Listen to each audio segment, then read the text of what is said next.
Asante sana Mheshimiwa Naibu Spika kwa nafasi hii. Mheshimiwa Naibu Spika, kwanza kabisa ninaomba kumshukuru Mwenyezi Mungu kwa uhai ambao ametujalia na leo tuko bungeni tukijadili bajeti ya wizara yetu ya ardhi. Nimshukuru pia Mheshimiwa Naibu Spika, Mheshimiwa Rais wetu Dr. Samia Suluhu Hassan kwa utendaji mzuri sana na kwa kubali kuidhinisha fedha nyingi hizi zaidi ya shilingi bilioni 210 kwa ajili ya wizara yetu hii ya ardhi. Nimshukuru pia Mheshimiwa Waziri wa Kilapo na naibu wake ndugu yangu Muya kwa kazi nzuri sana mlioifanya katika kuandaa bajeti hii.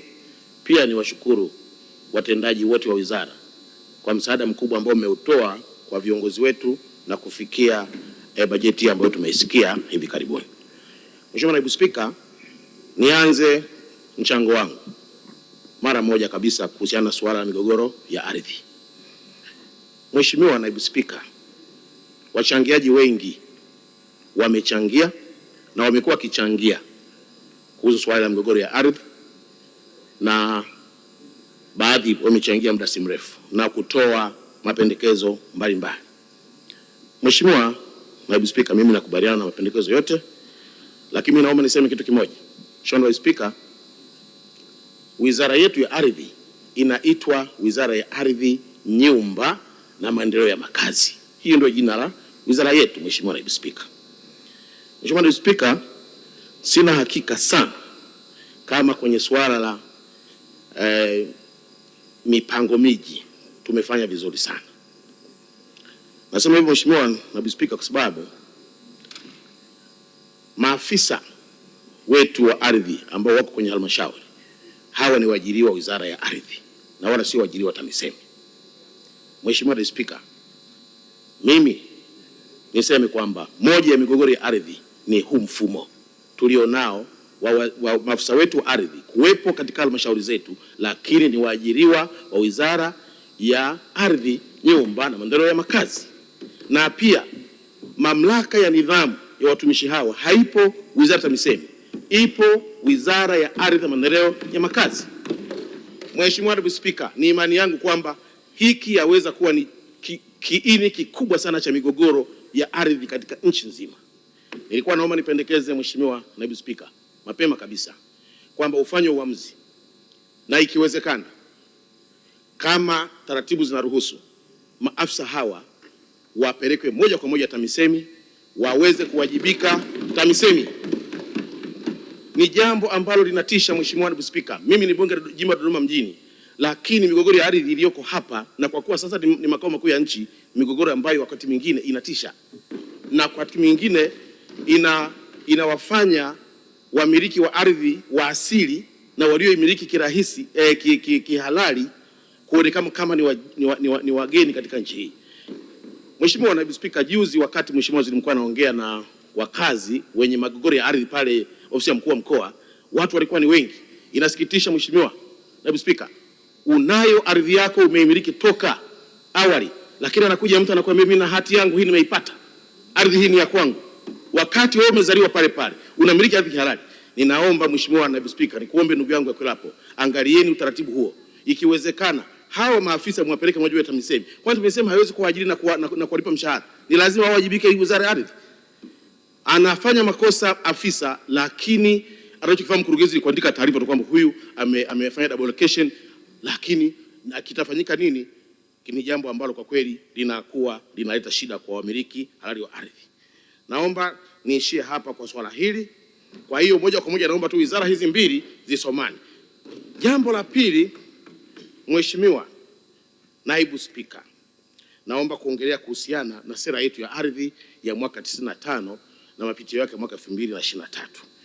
Mheshimiwa Naibu Spika, ukurasa wa 19 wa hii sera yetu unasema hivi: sheria ya mpango miji ya mwaka 2007 ilitungwa kukabiliana na kasi ya kukua kwa miji na kuhakikisha miji inapangwa na kukua ipasavyo. Mheshimiwa Naibu Spika, wote sisi ni mashahidi. 95% ya jiji la Dar es Salaam limepimwa, halijapimwa. Maana ni kwamba ni makazi holela. Kwa nini tumefikia hapo, Mheshimiwa Naibu Spika? Tumefikia hapo kwa sababu ya changamoto ambazo tunazo. Mheshimiwa Naibu Spika, walioko hapa wanafahamu na ambao ni wakazi wa Dar es Salaam, kabla ya mwaka 95 huko nyuma, maeneo ya Mbezi, Kimara, Bunju, Tegeta, Kibamba, Mbweni, Chamazi, Kongoo, Chanika na Gongo la Mboto yalikuwa ni mashamba. Lakini sasa nini kinachoendelea kule? Ni makazi holela. Pande sijara, Mheshimiwa Naibu Spika, sasa hivi ukifika tu Pugu, ukianza kuondoka pale unaona makazi yalivyokaa, makazi ambayo yanatisha. Makazi holela. Ni lazima tuangalie tumejikwaa wapi, Mheshimiwa Naibu Spika. Tukubaliane tuna ukweli. Mwaka 1999 ndipo wilaya za Temeke, Ilala na Kinondoni zilipotamkwa kuwa halmashauri. Kabla hapo zilikuwa ni wilaya tu na shughuli yote ilikuwa inafanywa na halmashauri ya Dar es Salaam. Sasa yawezekana kwamba kutokuwepo kwa hizo halmashauri ilikuwa ni moja ya changamoto, lazima tuhakikishe tunaziondoa. Mheshimiwa Naibu Spika, jiji la Dodoma kwa sasa ndilo jiji ambalo ni makao makuu ya nchi na ndilo jiji kubwa kuliko majiji yote 6, tuseme 5 ambayo yapo. Dodoma inachukua kilomita 2607. Linalofuata ni Dar es Salaam, inachukua kilomita 1590. Likifuatiwa na Mwanza kilomita za mraba 1325. Alafu ikifuatiwa na Tanga 600,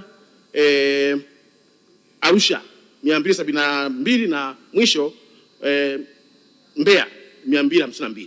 Kwa hiyo Dodoma ndiyo jiji lenye eneo kubwa zaidi. Mheshimiwa Naibu Spika, tunapoongea sasa, maeneo niliyotaja hapa ambayo yamekuwa makazi holela kwa sasa hapa Dodoma, maeneo yaliyo wazi, kata za Matumbulu, kata za Mpunguzi, kata za Mbabala, kata za Chigongwe, kata ya Mbalawala, kata ya Nala. Hizi kata, Mheshimiwa Naibu Spika, ziko pembezoni na bado hazina makazi ya kutosha. Mpaka sasa eneo ambalo limejenga Dodoma ni square kilomita 625. Zilizobaki bado hazijajengwa ipasavyo.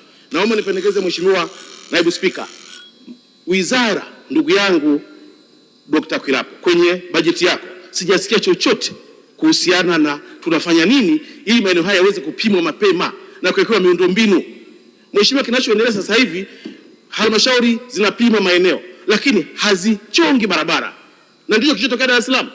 Hazichongi barabara, matokeo yake wakazi hawawezi kujua, manake hawana utaalamu wa ardhi, hawawezi kufahamu kwamba hapa kuna barabara, hapa hakuna barabara. Matokeo yake wanajenga na tukija kushtuka, majengo yamekuwa mengi, huwezi kupitisha miundombinu ya maji, huwezi kupitisha miundombinu ya maji taka, huwezi kupitisha nguzo za umeme kwa sababu ni ya makazi holela. Mheshimiwa Naibu Spika, naomba nipendekeze, Mheshimiwa Naibu Spika, ndugu yangu Mheshimiwa Waziri, wakati wa hitimisho lako nitaomba uniambie vizuri, kwa sababu nimesikia tu unataja Iyumbu peke yake. Iyumbu sio Dodoma peke yake, ndugu yangu.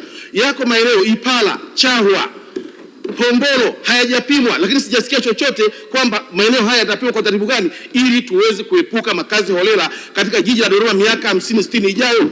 Tuachie watoto wetu vitukuu vyetu maeneo ambayo yanaweza kupitisha miundombinu. Dar es Salaam 9% tu ndio imewekwa miundombinu ya maji taka. The rest of Dar es Salaam haina miundombinu ya maji taka. Ni kwa sababu ya ujenzi holela. Na kuomba Mheshimiwa ndugu yangu Dr. Kwilapo, ufanye jambo. Kwa kweli nisipoona mipango endelevu ya jiji la Dodoma na maeneo mengine ya nchi kwenye upimaji na uwekaji wa barabara kwa ajili ya miundombinu, nitakamata shilingi mpaka nitakapopata maelezo sahihi, Mheshimiwa Waziri.